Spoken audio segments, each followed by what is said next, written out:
अपने बच्चों का भी अगर आप बर्थडे मना रहे हैं जायज तरीके पर, बहुत से लोग अपने बच्चों का बर्थडे मनाते हैं, बड़ा सा केक, मोमबत्तियां, डीजे, इधर लड़कियां लड़के नाच रहे हैं, बर्थडे मनाया जा रहा है। ये बर्थडे नहीं है, ये बर्थडे नहीं है, ये गरक डे है, बर्बाद डे है, तबाह डे है।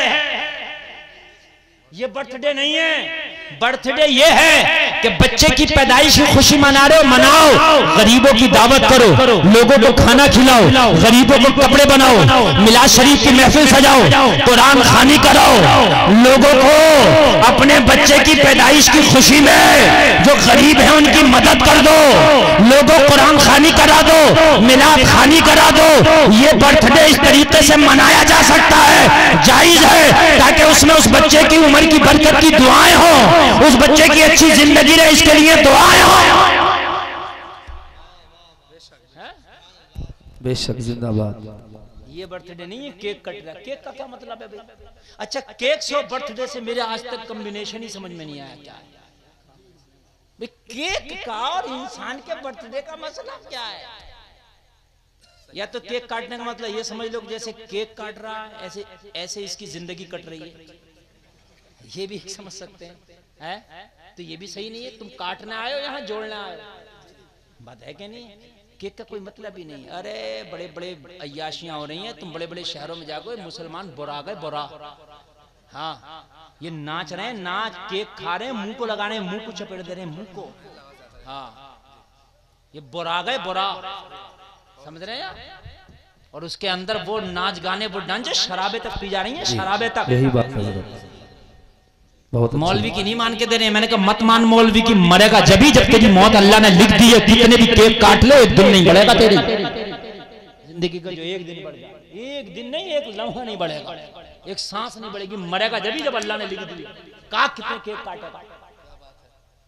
अगर आपको बर्थडे मनाना, पूरे गांव की दावत करो, जायज है, खिलाओ पूरे गांव को बिरयानी बना के, मैं मना नहीं कर रहा हूं, लेकिन कुछ खाना लोग खाएंगे, दुआएं देके जाएंगे, गरीबों को खिलाओ। और अच्छा, अरे तेरे बेटे का बर्थडे, तेरे ज्यादा पैसे निकले फिर रहे हैं तो 2-4 बच्चियों की शादी करा दे। क्या बात है, बेशक बेशक। तेरे ज्यादा पैसे निकले फिर रहे हैं तो 2-4 बच्चियों की, गरीब जो बच्चियां, ये ऐलान कर दे कि अपने बेटे के बर्थडे की खुशी में मैं 2 गरीब बच्चियों की शादी कराऊंगा। कर, अब जान निकल जाएगी। केक बन के आ रहा दिल्ली से, केक बन के आ रहा मुरादाबाद से। अगर तुम्हारे कोई रिश्तेदारी में बर्थडे कर रहा होगा ना भाई, जायज तरीके से बर्थडे करो। इस दिन नाचने गाने कूदने उदने वाले में तो मैं आने वाला हूं नहीं बर्थडे। बात समझ मारी है कि नहीं आ रही है? बच्चों के अकीके कर दो, अकीके में भी खाना नहीं होता, एक जानवर कुर्बान होता है और उसमें खाना खिलाया जाता है। उसमें गरीबों को भी खिला सकते हैं, अमीरों को भी खिला सकते हैं, रिश्तेदारों को भी खिला सकते हैं, पड़ोसियों को भी खिला सकते हैं। अकीके का खाना सुन्नत है। सुभान अल्लाह। तो ऐसे बर्थडे मनाओ, ये बर्थडे न मनाओ जो अंग्रेजों के तरीके हैं। ये बर्थडे न मनाओ कि जिसमें लड़कियां डांस कर रही हैं। ये बर्थडे न मनाओ, न अपने इस तरीके का बर्थडे मनाओ जो शरीयत के खिलाफ है, न मेरे नबी की मिलाद का इस तरीके से बर्थडे मनाओ कि जो जिसका गलत शरीयत का हुक्म लगे, ऐसा मनाओ कि मदीने वाले मुस्तफा भी खुश हो जाए। सुभान अल्लाह, है ना? मदीने वाले मुस्तफा भी खुश हो जाए। बेशक बेशक, बहुत अच्छे। ऐसे मनाओ। तवज्जो करें, मैं आगे बढ़ रहा हूँ। आपकी जिंदगी इंशाअल्लाह बाहर आएंगे जिंदगी में। इजाजत है ना आपको? नींद तो नहीं आ रही ना? तो हाथ उठा के बोलो सुभान अल्लाह, सुभान अल्लाह। अल्लाह सलामत रखे। हर आदमी कहता है मुझे कामयाबी का नुस्खा दे दो। डॉक्टर के पास जाके कामयाब नुस्खा दे दो, मौलवी के पास जाके कामयाबी का नुस्खा दे दो, मियाँ के पास जाके कामयाबी का नुस्खा दे दो। मज़ार पे जाते हो कामयाबी का नुस्खा मिल जाए, अल्लाह वालों के पास जाते हो कामयाबी का नुस्खा मिल जाए, उलमा की बारगाह में जाते हो कामयाबी का नुस्खा मिल जाए। सबसे बड़ा कामयाबी का नुस्खा मुस्तफ़ा की सीरत है। नबी की सीरत के मुताबिक काम करो, इंशाअल्लाह इससे बड़ा कामयाबी का नुस्खा ही नहीं।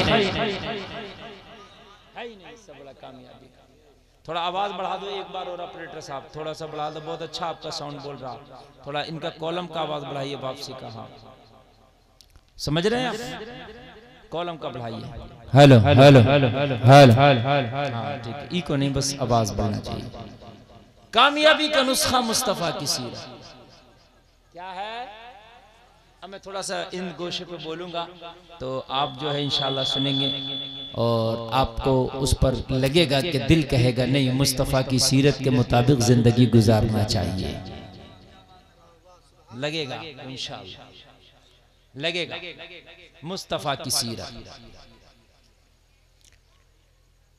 मुस्तफा की सीरत का एक हिस्सा है। देखिए नबी की 63 साल जिंदगी है। जाहिरी जिंदगी कितनी है? जोर से बोले। ये जाहिरी जिंदगी है, दुनियावी जिंदगी 63 साल, 60 और 3। सही जिंदगी तो नबी की इतनी है कि वो न तुम्हें पता है न मुझे पता है। तुम कहोगे कितनी है, तो इतनी है कि जब साल भी नहीं हुआ करते थे जब भी नबी थे, जब महीने नहीं थे तब भी नबी थे, जब हिजरी और ईसवी नहीं थी तब भी नबी थे, जब टाइम घंटा सेकेंड मिनट घड़ी चांद सूरज शजर हजर बरगो समर जिन्नो बशर हूरो मलक लोहो कलम यहाँ वहाँ ऊपर नीचे तहत फौक इधर उधर जन्नत दोज़ख जुमा आशूरा कुछ ना था तब भी मुस्तफा थे, तब भी मुस्तफा थे। तो अब गिनने में तो आ ही नहीं सकता, इसलिए कि गिनने वाली कोई चीज ही ना थी। तब भी मुस्तफा थे। वो तब थे जब जिब्रील एक सितारे को देखा करते थे। सुभान अल्लाह। आका ने पूछ लिया जिब्रील उम्र कितनी होगी तेरी? अर्ज की आका महीने साल के बताऊं? एक सितारा रोशन होता था, नजर आता था, 70,000 बरस में एक बार चमकता था, मैंने 72,000 मर्तबा चमकते देखा है। सुभान अल्लाह, जोर से बोलो सुभान अल्लाह। सुभान अल्लाह। तुम्हें बहुत बातें याद हैं लोगों, दुनिया तुम्हें इतनी याद है कि दुनिया बहुत याद है, मगर दुनिया इतनी ही रखो कि जितनी तुम्हारी जरूरत पूरी हो जाए, वरना दुनिया को अपने ऊपर हावी कर लोगे तुम्हें तबाह कर देगी। आज बड़ी अच्छी बात बता रहा हूं, इतनी रखो कि जितनी जरूरत पूरी हो सके। मैं ये नहीं कह रहा कि दुनिया से बिल्कुल अलग चले जाओ, दुनिया में रह के दुनिया से अलग गुजारा नहीं है, दुनिया में रह के दुनिया से अलग गुजारा नहीं है, मगर रखो इतनी कि दुनिया तुझे न मिटा। इतना ख्याल, अगर ज्यादा दुनिया तूने अपने ऊपर हावी कर ली तो तुझे मिटा देगी दुनिया। क्या कर देगी दुनिया? मिटा देगी।